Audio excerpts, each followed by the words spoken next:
It is morning. The alarm rings. You roll out of bed, groggy and half asleep. You stumble into the kitchen and you perform a ritual that billions of people perform every single day.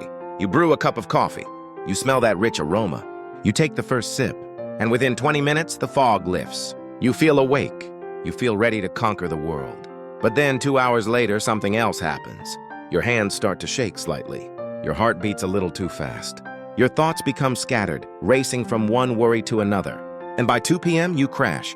You are more tired than you were when you woke up. Welcome to part 3 of our series, Key Ingredients. We have spent the last few weeks understanding the machinery of the brain, the neurons, the waves, the energy. Now we are going to look at the fuel. We are asking, what should we actually consume to optimize this machine? Today, we are starting with the most popular psychoactive drug on the planet, and we are going to fix its biggest flaw. We are exploring topic 21, caffeine versus L-theanine, the perfect combo. To understand why this combination is so powerful, we first need to understand what caffeine actually does to your brain. There is a common misconception that caffeine gives you energy. It does not. Caffeine is an imposter. Throughout the day, your brain produces a chemical called adenosine. Think of adenosine as a sleepiness molecule. It floats around your brain looking for parking spots called receptors. When it parks in these receptors, it sends a signal to your body. Slow down. Rest. Sleep. Caffeine looks almost identical to adenosine. When you drink coffee, caffeine rushes into the brain and steals those parking spots. It blocks the adenosine from parking, so the signal to be tired never gets delivered. You don't gain new energy, you simply block the feeling of fatigue. You are borrowing energy from your future self. But here is the problem. Caffeine is a stimulant. It triggers the release of adrenaline and cortisol. It puts your body into a mild fight-or-flight mode. This is why you feel alert. But it is also why you feel jittery, anxious, and stressed. It pushes your brain into high beta waves, that frantic, noisy state we discussed in part 2.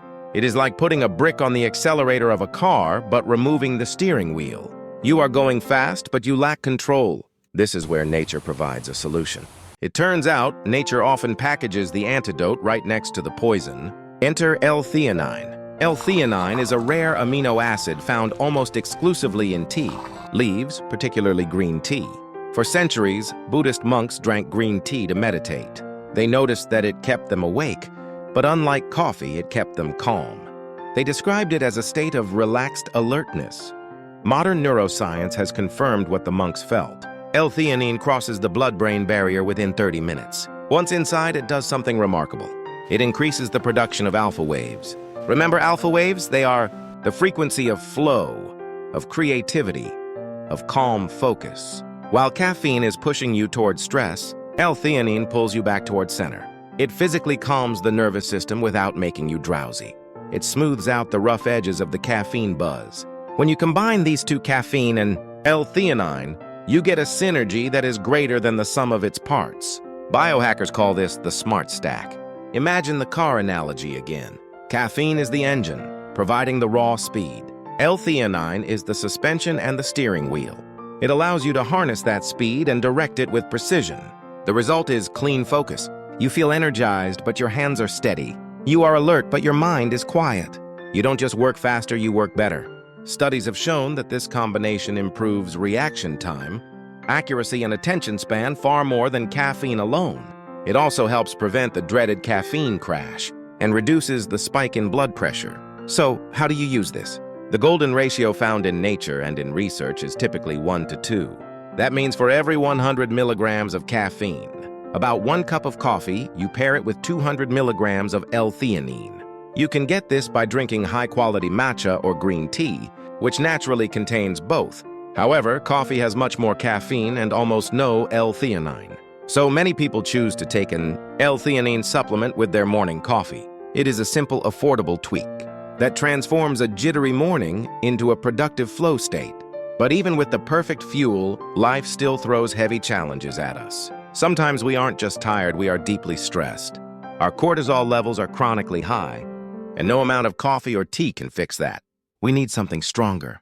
We need a shield.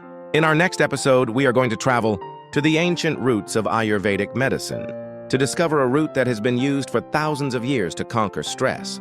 We are going to explore topic 22, ashwagandha, the king of adaptogens. We will learn how this herb literally reprograms your body's stress response. For today, as you reach for your next cup of coffee, ask yourself, do I just want to go fast or do I want to drive well? Consider adding the steering wheel. Thank you for listening, and I will see you in the next video.